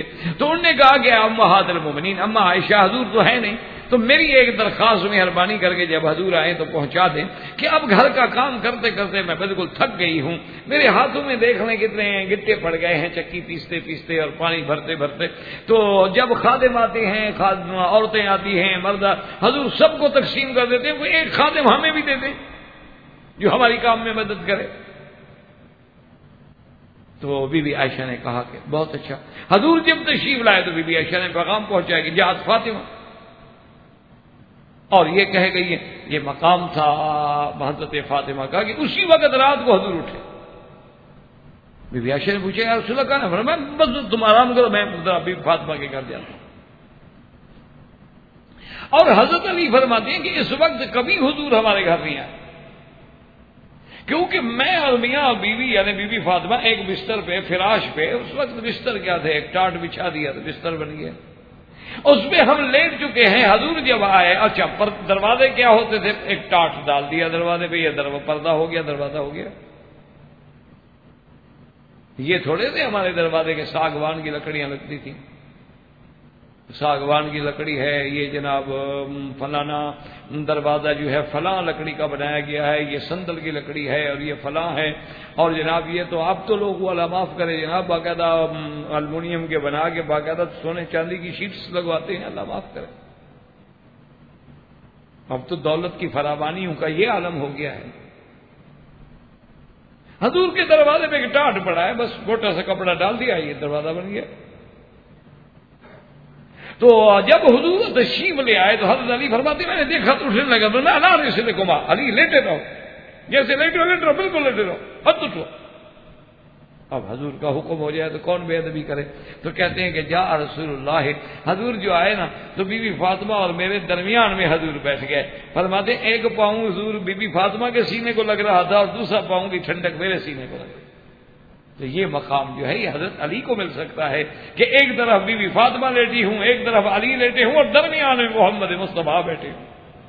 یہ تقرب، یہ مقام، یہ قربت، یہ عظمت صرف حضرت علی کے حصے میں آ سکتی ہے. اور اس کے بعد انہوں نے فرمایا فاطمہ تم تو خادم مانگنے آئی تھی، ایسا کیا کرو نا ہر نماز کے بعد 30 دفعہ سبحان اللہ، 33 دفعہ سبحان اللہ، 33 دفعہ الحمدللہ، 34 دفعہ اللہ اکبر اور 1 دفعہ لا الہ الا اللہ، بس یہ تسبیح پڑھ لیا کرو. اسی لیے آج تک اس تسبیح کو تسبیحات فاطمی کہا جاتا ہے کہ حضرت فاطمہ رضی اللہ تعالی عنہا کی وجہ سے ہمیں نصیب ہوئی. اور فرمایا بھائی یہ تسبیح پڑھ لیا کرو. معنی یہ تھا کہ اطمینان قلب جب ہو جائے گا، اللہ کے ذکر سے تسلی ہو جائے گی تو کام آسان ہو جائے گی. آخرت کی فکر کرو، دنیا کے آرام کی کیا ضرورت. تو یہ مقام بھی سیدنا علی رضی اللہ تعالی عنہ کو ملا ہے. وآخر دعوانا ان الحمدللہ رب العالمین. زندگی باقی انشاءاللہ تو باقی. برادران اسلام، واجب الاحترام بزرگوں، دوستوں، بھائیوں، عزیز نوجوانوں، خلفائے راشدین اور ان کی خلافت راشدہ کے بارے میں جو سلسلہ دروس جاری ہے الحمدللہ، اس میں مناقب سیدنا علی المرتضی رابع الخلفاء داماد محمد مصطفیٰ صلی اللہ علیہ وسلم کا ذکر ہو رہا تھا. سیدنا علی رضی اللہ تعالی عنہ کو اللہ نے بڑے عظیم فضائل سے، مناقب سے، خصوصیات سے، صفات سے نوازا. سب سے بڑی فضیلت جو ہے وہ سبقت فی الاسلام ہے کہ سب سے پہلے سیدنا علی رضی اللہ تعالی عنہ اسلام لائے. حتیٰ کہ ایک روایت میں ہے وہ فرماتے ہیں کہ سوموار کے دن حضور پہ قرآن اترا اور منگل کے دن میں اسلام میں داخل ہو چکا تھا. تو یہ متفق علیہ بات ہے کہ بچوں میں سب سے پہلے اسلام میں داخل ہونے والے حضرت علی ہیں. اور یہ بہت بڑی سعادت ہے، بہت بڑا شرف ہے، یعنی شرف ہے کہ السابقین فی الاسلام. اسی طرح سیدنا علی رضی اللہ تعالی عنہ کو یہ بھی شرف ہے کہ وہ نسب میں ابن عم النبی المصطفیٰ صلی اللہ علیہ وسلم یعنی حضور کے چچا کے بیٹے. سیدنا ابو بکر سے بھی حضور کا رشتہ ہے، سیدنا عمر سے بھی رشتہ ہے، سیدنا معاویہ سے بھی رشتہ ہے، لیکن وہ اصحار کے رشتے ہیں. سیدنا عثمان سے بھی رشتہ ہے لیکن حضور پاک نے ان کو بیٹیاں دی. سیدنا ابو بکر سے رشتہ ہے کہ حضور پاک نے ان سے بیٹی لی. حضرت عمر کی بیٹی حضور کے گھر میں آئی. بڑا شان ہے، بڑی عظمت ہے. لیکن جو قرابت نسب ہے یعنی نسب میں قریب ہونا، وہ سیدنا علی رضی اللہ تعالی عنہ کو میسر ہے کہ حضرت علی رضی اللہ تعالی عنہ جو ہیں وہ ابن عم النبی المصطفیٰ صلی اللہ علیہ وسلم، یعنی حضور صلی اللہ علیہ وسلم کے چاچے کے بیٹے ہیں کہ علی ابن ابی طالب، اور ابی طالب کون ہے؟ حضور کے چچا۔ ابی طالب کون ہے؟ ابن عبد المطلب۔ تو حضور صلی اللہ علیہ وسلم کا نسب کیا ہے؟ محمد ابن عبداللہ ابن عبد المطلب۔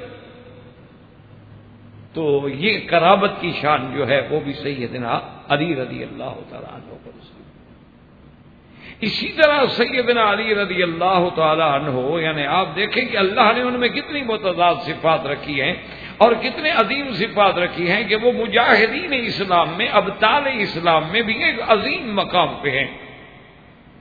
یعنی جو اسلام کے بڑے بڑے بہادر شمار ہوتے تھے نا، جیسے حضرت خالد ہیں، حضرت اکرمہ ہیں، تو اسی طرح حضرت حمزہ ہیں، اسی طرح حضرت علی رضی اللہ تعالی عنہ جو ہیں وہ بھی من ابطال الاسلام، مبطال المسلمین، مسلمانوں کے بہت بڑے بہادر سپہ سالاروں میں اللہ نے ان کو مقام عطا فرمایا۔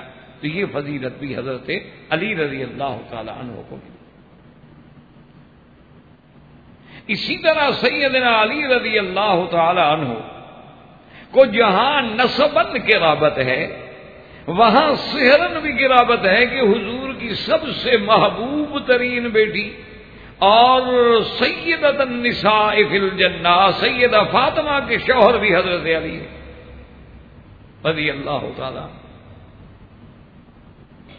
اور یہ شرف بھی سیدنا علی رضی اللہ تعالی عنہ کو ملا ہے کہ حضور کے خاندان کا جو نسب ہے نا، یعنی سید ہونے کا یا آپ کے ہاشمی ہونے کا، وہ اگر چلا ہے تو سیدنا علی سے چلا ہے، ورنہ حضور کی اولاد تو شہید فوت ہو گئی۔ حضور صلی اللہ علیہ وسلم کے بیٹے جو ہیں، آپ کے تو تینوں بیٹے فوت ہو گئے، ان کو تو شادی کا موقع بھی نہیں ملا، اولاد تو بڑی بات ہے، وہ تو پہلے فوت ہو گئے۔ تو اب حضور صلی اللہ علیہ وسلم کی جو نسب چلے گی، یا دنیا میں جتنی قیامت تک سید آئیں گے وہ کس کی اولاد ہوں گے؟ حضرت علی۔ یعنی یا اپنی نسبت وہ کہاں کریں گے؟ یا حضرت حسن سے کہ بھی حسن ہی سید ہے، یا حضرت حسین سے کہ بھی حسین ہی سید ہے، یا بعض لوگ سیدہ فاطمہ سے نسبت کرتے ہیں جو ملتی ہے کہ فاطمی ہیں، اور بعض لوگ سیدھا سیدنا علی سے بھی کر کے اپنے آپ کو علوی کہلا دیتے ہیں۔ لیکن یہ ساری سعادات کا جو شرف ہے کہاں جائے گا؟ حضرت علی کے پاس۔ تو یہ شرف بھی اللہ تبارک و تعالیٰ نے سیدنا علی رضی اللہ تعالیٰ عنہ کو نصیب کیا۔ اور اسی طرح دیکھیں کہ آپ کو اللہ نے اتنا بڑا علم بھی عطا فرمایا تھا کہ حضرت علی رضی اللہ تعالیٰ عنہ فرماتے ہیں کہ جب اللہ کے نبی نے مجھے یمن میں بھیجا اور حضور نے میرے دعا کی، اس کے بعد بڑے سے بڑا کوئی قضیہ میرے سامنے نہیں آیا کہ مجھے کبھی پریشانی ہو۔ جتنا مشکل سے مشکل مسائل بھی میرے سامنے آئے تو اللہ نے میرا سینہ کھول دیا اور فوراً حل ہو گیا۔ تو یہ کوئی معمولی شرف نہیں ہے۔ اسی لیے حضرت علی رضی اللہ تعالیٰ عنہ فرماتے تھے کہ سلونی اما شئتم، کہ صحابہ سے کہتے ہیں پوچھو جو پوچھتے ہو، کوئی ایسی آیت الحمدللہ ایسی نہیں اللہ کے قرآن میں جس کے اترنے کا شان نزول، سبب نزول اور وہ مقام میں نہ جانتا ہوں۔ تو یہ مقام بھی اللہ نے حضرت علی۔ اور اسی طرح اس حدیث مبارک میں حضور صلی اللہ علیہ وسلم غدیر خم پہ کے مقام پہ جب آئے، اور یہ واقعہ ہے حجۃ الوداع۔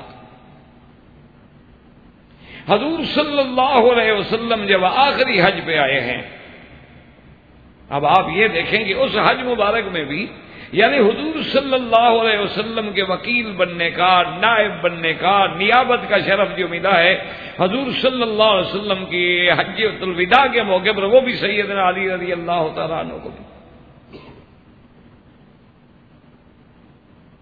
حضرت علی رضی اللہ تعالیٰ عنہ اس زمانے میں یمن میں تھے جب حجۃ الوداع کا موقع ہے۔ تو حضور صلی اللہ علیہ وسلم مدینہ منورہ سے روانہ ہوئے اور حضرت علی یمن سے روانہ۔ اب جب مکہ مکرمہ میں پہنچ گئے جب سرکار دو عالم سیدنا محمد الرسول اللہ صلی اللہ علیہ وسلم اپنے صحابہ کبار اور پروانوں کے جلب میں آپ حج کے احرام کے ساتھ مدینہ سے مکہ مکرمہ تشریف لے آئے تو حضرت علی رضی اللہ تعالیٰ عنہ بھی یمن سے حاضر ہوئے. تو حضرت علی کو حضور نے بلا کے پوچھا کہ علی تم نے جو احرام باندھا ہوا ہے میقات سے تم نے کیا نیت کی؟ کیونکہ حج جو ہے وہ 3 قسم کے ہیں، یا حج قران ہوگا، یا حج تمتع ہوگا، یا حج افراد ہو. تو آپ نے کیا نیت کی تھی یمن سے جب آپ آئے ہیں، کیونکہ وہاں سے آنے والوں کے لیے بھی یلملم میقات بنتا ہے. اب بھی آپ اگر طریق لیس جو ہے نا، جو یمن کی طرف یہ راستہ جا رہا ہے بڑی منڈی سے سیدھی سڑک جو آگے جا رہی، اگر آپ آگے جائیں تو پھر یلملم آپ کو ملے گا. اور یہی طریقہ یمن ہے، طریقہ لیس جو ہے یہی طریقہ یمن ہے، تو اسی پہ وہ میقات مبارک ہے. تو حضرت علی جب وہاں میقات پہ آئے تو انہوں نے احرام باندھا. حضور نے فرمایا کہ بماذا احرمت، تم نے کیا نیت کی؟ تو حضرت علی رضی اللہ تعالیٰ عنہ کا علم دیکھیں، اور کتنا پیارا جواب ہے، اور کتنا عشق مصطفیٰ ہے، اور کتنا اتباع نبی صلی اللہ علیہ وسلم ہے. اس نے کہا حضور میں جب احرام میقات پہ آیا نا تو مجھے پتہ تو نہیں تھا، علم غیب تو اللہ کے پاس ہے، علم غیب تو کسی کے پاس ہے، نہ انبیاء نہ اولیاء کے پاس، نہ صحابہ کے پاس، نہ اہل بیت کے پاس. تو میں نے وہاں یہ نیت کی کہ یا اللہ انی احرمت بما احرم رسول اللہ، میرا وہی نیت ہے جو حضور محمد مصطفیٰ کی نیت ہے کہ یا اللہ میں بھی وہی نیت کرتا ہوں جو اللہ کے نبی نے میقات پہ کی ہو. تو حضور نے فرمایا میں نے تو قران کیا ہے، میرا تو حج اور عمرہ دونوں کٹے. تو انہوں نے کہا حضرت پھر میرا بھی قران. حضور نے فرمایا میں تو بھائی قربانی کے جانور بھی ساتھ لایا ہوں. حضرت نے کہا یا رسول اللہ میں بھی جانور ساتھ لے آیا ہوں یمن سے، اور اس کے بعد صرف اپنے نہیں لے آیا، آپ کے لیے بھی لے آیا ہوں. اسی لیے بعض علماء اس بات پہ قائل ہو گئے کہ اگر قران کرنا ہے تو صرف وہی کر سکتا ہے جو ہدی کا جانور، قربانی کا جانور اپنے ساتھ لے آئے. اگر قربانی کا جانور ساتھ نہ لے آئے تو وہ قران کر ہی نہیں سکتا، اس کو لازم ہے کہ وہ اپنے حج کو تمتع میں بدل دے. اس لیے بہت سارے علماء کا، حنابلہ کا، امام احمد بن حنبل رحمۃ اللہ علیہ کا، اور بہت بڑے علماء کا اس پر فتویٰ. لیکن امام ابو حنیفہ رحمۃ اللہ علیہ کے نزدیک وہ فرماتے ہیں کہ جانور ساتھ لے آئے یا نہ لے آئے قران کر سکتا. بہرحال دونوں کے ادلہ ہیں اور یہ مقام نہیں ہے. تو ان لوگوں کی حدیث یہی ہے کہ حضور نے پوچھا کہ آپ کے ساتھ جانور ہیں، تو انہوں نے کہا میرے ساتھ کیا، اور حضور خود بھی جانور لے آئے. لیکن ایک بڑی یعنی واضح بات ہے، ایک بات یہ سمجھیں کہ سب سے افضلیت اس حج کو ہے جو حضور پاک نے کیا. اس میں تو کوئی شک نہیں کہ حضور بھی افضل اور آپ کا حج بھی افضل.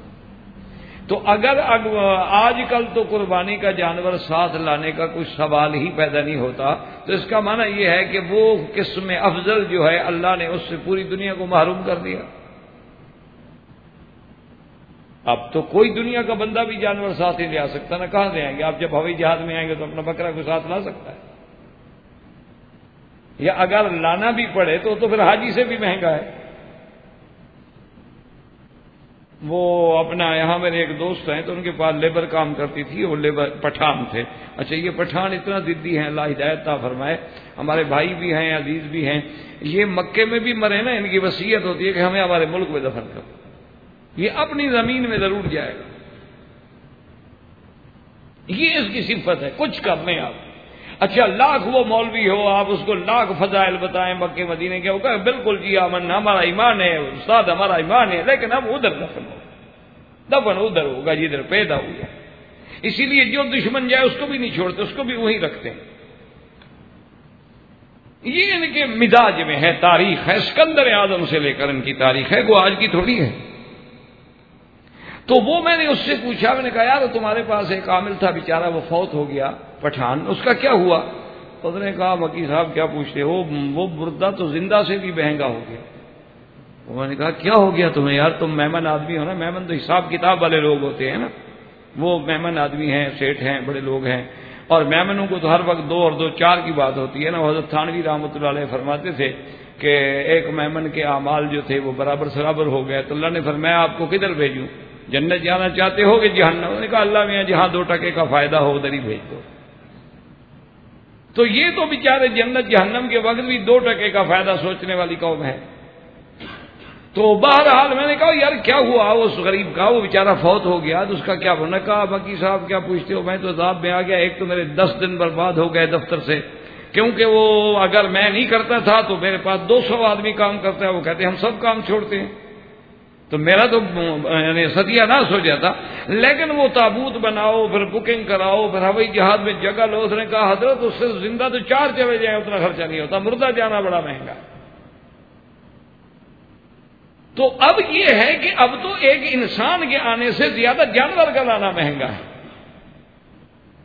تو بہرحال اچھا امام ابو حنیفہ رحمۃ اللہ علیہ یہ فرماتے ہیں کہ ایک آدمی جانور ساتھ لے آئے لیکن مینا میں ذبح نہ کرے تو ادا ہو جائے گا؟ صرف ساتھ لانا ضروری ہوا یا ذبح کرنا ضروری ہوا؟ ایک بات کو ٹھنڈے دل سے سمجھا کریں، اعتراض کر دینا تو بڑا آسان ہے۔ بھائی قربانی کے جانور کو مینا میں ذبح کرنا ضروری ہے یا صرف ساتھ لا کے ذرا ٹرا چلا پھرا کے عرفات مینا دکھا کے پھر گھر لے جائیں؟ ذبح کرنا ضروری ہے۔ تو مقصد ذبح ہوا، مقصد ساتھ لانا جو ہے نہیں، ساتھ کیوں لایا گیا تاکہ ذبح ہو؟ اگر ذبح نہ ہو تو پھر بھی تو ادا نہیں ہوتا نا۔ اچھا پھر ساتھ لانے کی یہ شرط بھی ختم ہو گئی اسی حدیث میں کہ کچھ جانور حضور لائے اور کچھ حضرت علی لائے، تو اس سے مسئلہ سمجھ آ گیا کہ ضروری نہیں کہ ہم لے آئے، کوئی اور لے آئے۔ تو اب اگر ہم حج پہ آتے ہمارے لیے اور لے کے پہلے کھڑے ہوئے ہیں کہ 300 کی ٹکٹ کٹاؤ، جانور ہم لے کے کھڑے ہیں تمہارے لیے، تو پھر کیا ہو گیا؟ وہاں سے بھی تو حضرت علی لے آئے نا۔ تو یہ معنی ہوا کہ اگر کوئی بندہ جانور اپنا خود لے آئے یا اس کے لیے کوئی اور لے آئے، تو اب ہمارے لیے تو ماشاءاللہ پہلے پہنچے ہوئے ہوتے ہیں، پیسے دے دیں جانور کھڑے۔ تو اس لیے بہرحال یہ ایک فقہی بحث ہے، تمام ائمہ کو اللہ قبروں پہ رحمت فرمائے، سب کی تحقیق ہے، استنباط ہے، اور تفقہ میں، فقہ میں، فہم میں اختلاف ہو جاتا ہے، ورنہ مقصود سب کا اتباع کتاب و سنت ہے رحمت اللہ علیہم اجمعین۔ تو یہ شرف بھی حضرت علی کو ملا کہ حضور کے جانور بھی حضرت علی لے گیا، اور یہ شرف بھی حضرت علی رضی اللہ تعالی عنہ کو ملا ہے کہ جب حج کے موقع پر حضور صلی اللہ علیہ وسلم نے سب سے پہلے آ کے کنکریاں ماری 10 تاریخ کو، پھر آپ نے اپنی قربانی کے لیے تشریف لے گئے تو حضور نے 100 اونٹ ذبح فرمایا۔ دعا کرو اللہ اس سنت پہ بھی توفیق دے عمل کرنے کہ ہم بھی 100 اونٹ ذبح کریں۔ ہم تو ڈھونڈ ڈھونڈ کے بکری ذبح کرتے ہیں جو بالکل اللہ کی رحمت پہ آخری سانسوں پہ ہو، بس ہم ہاتھ رکھیں اور وہ فوت ہو جائے بچے، کیونکہ نام کرنا ہے نا، میاں کس نے کھانا ہے، بابا بکری ہے، قربانی ہے، ہو گئی۔ یہ تو شکر ہے کہ ابھی تک مولوی صاحبان نے یہ مہربانی نہیں کی، ورنہ یہ تو مرغی بھی ذبح کر کے آ جائیں لوگ، کہیں خون بہانا ہے نا جی، مرغی بھی تو ہم نے ذبح کر دی۔ حالانکہ یہ نہیں سوچتے کہ یہ قربانی تو نفس انسانی کے بدلے میں ہے، اسماعیل علیہ السلام کے بدلے میں ہے۔ اسماعیل کتنا قیمتی تھا، اس کے بدلے میں اللہ نے جو جنت سے بھیجا ذبیحہ وہ کتنی قیمتی ہوگا، اور اسی سنت کو اللہ نے باقی رکھا، سنت ابیکم ابراہیم۔ تو ہم بھی تو کوئی چیز ڈھونڈ ڈھونڈ کے اچھے سے اچھا ذبح کریں نا۔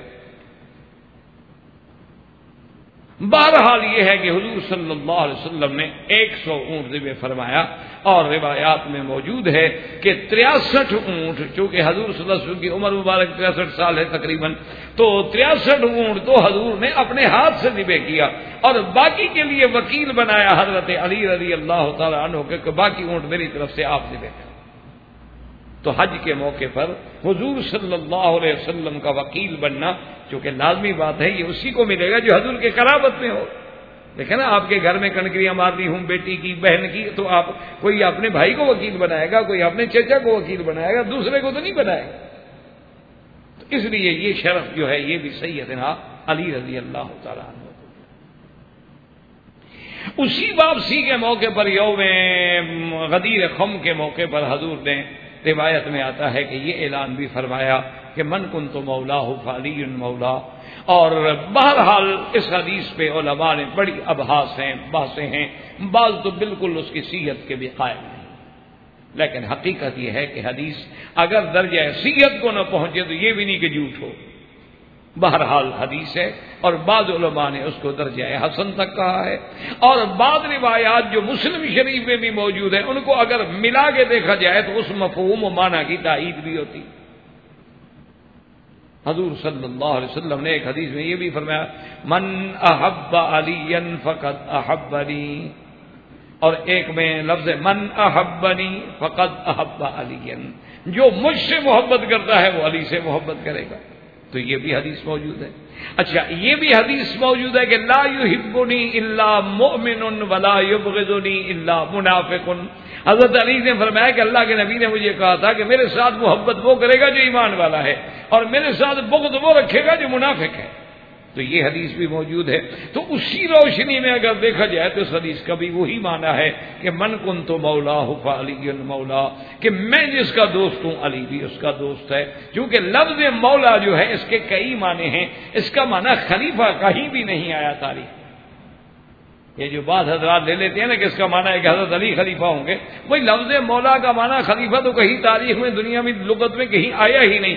مولا کا معنی ولی ہے، مولا کا معنی ناصر ہے، مولا کا معنی دوست ہے، مولا کا معنی مددگار ہے، مولا کا معنی آپ کی یعنی معاملات کو سنبھالنے والا ہے. اور اسی طرح مولا کا معنی سید سردار ہے، مولا کا معنی غلام بھی ہے کہ مولا القوم منہم. تو مولا کے کئی معنی آتے ہیں. لیکن یہاں چونکہ آگے حدیث موجود ہے کہ اللہم والی من والاہ وعاد من آداہ، کہ یا اللہ تم اس سے محبت رکھو جو علی سے محبت رکھے، اور اللہ آپ اس سے عداوت فرمائیں جو علی سے عداوت فرمائے. تو معنی ہوا کہ لفظ مولا یہاں محبت کے معنی میں ہے، یہاں نہ اس کا خلافت سے تعلق ہے. لیکن یہ کوئی معمولی شرف تو نہیں ہے کہ اللہ کا نبی یہ کہیں کہ یا اللہ جو علی سے محبت رکھے آپ بھی محبت رکھے، اور جو علی سے دشمنی رکھے میرا اللہ آپ بھی اس کے ساتھ ناراضگی کا اظہار فرمائیں. تو یہ شرف جو ہے یہ بھی سیدنا علی رضی اللہ تعالی عنہ کو ملا. اور اسی طرح ایک حدیث مبارک میں یہ بھی آتا ہے، اور وہ بھی حضرت علی سے روایت ہے. فرمایا انا مدینۃ العلم والی بابھا. حضرت علی فرماتے ہیں کہ حضور پاک نے فرمایا کہ میں علم کا ایک شہر ہوں. علم کا گھر کہہ لیں، شہر کہہ لیں، چونکہ مدینہ تو مدن سے ہے. وعلی بابھا، اور علی اس کا دروازہ ہے. یاد رکھیں بعض لوگ یہ کہہ دیتے ہیں اس حدیث کو سامنے رکھ کر، حتیٰ کہ بعد میں تو کہا حدیث موضوع ہے. لیکن یہ حدیث جو ہے یہ بھی تحقیق کے بعد نہ موضوع ہے نہ درجہ صحیح کو پہنچی ہے بلکہ درجہ حسن پہ. اور اس کا معنی بعض حضرات جو ہے نا وہ یہ لے لیتے ہیں کہ جی جب حضور گھر ہیں علی دروازہ ہے تو بندہ دروازے سے داخل ہوگا، تو دروازہ ہی علی ہے، تو کسی اور دروازے سے کوئی کیسے داخل ہو سکتا ہے؟ تو لہذا یہ بھی حضرت علی کی خلافت کی دلیل ہے. تو یہ بات غلط ہے، یہ فضیلت ہے حضرت علی رضی اللہ تعالی عنہ کی. اچھا یہ کہاں لکھا ہوا ہے کہ اس شہر کا، اس مکان کا، اس گھر کا صرف ایک ہی دروازہ تھا؟ جب اللہ کا نبی اپنے آپ کو اپنے علم کو مدینہ کہے تو ایک مدینہ تو شہر ہوتا ہے، اور شہر کے کتنے دروازے ہوتے ہیں؟ تو علی بھی ان دروازوں میں سے ایک دروازہ ہے. تو اس لیے بہرحال لیکن یہ بھی بہت بڑی فضیلت ہے کہ جس کو اللہ کا نبی یہ کہیں کہ یہ بھی ایک علم کے شہر کا اور علم کے گھر کا دروازہ ہے حضرت علی رضی اللہ تعالی. احباب کرام، اس کے بعد اب آپ اس مبارک سلسلے کی CD نمبر 19 سماعت فرمائیں.